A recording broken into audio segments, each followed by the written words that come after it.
အလောက်ကပြလိုက်ရင်ဘာချက်စာပြကြလဲ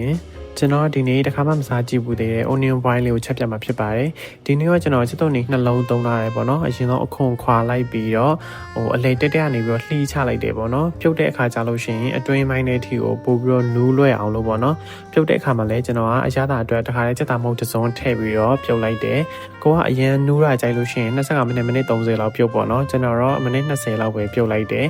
နောက်ပြီးကြလို့ရှိရင်တော့အနှစ်အတွက်ကိုချက်သွန်နေရချက်သွန်ဖြူရကိုကြိတ်လိုက်တယ်ပေါ့နော်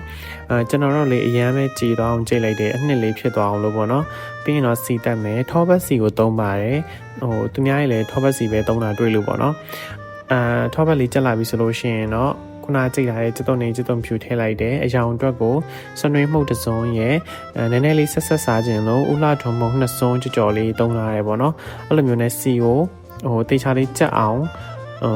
တက်ပြီးသွားပြီဆိုလို့ရှိရင်တော့အရသာအတွက်ကိုစက်သားမှုတ်ရေးစားလေးနည်းနည်းရေးထည့်တယ်ပေါ့နော်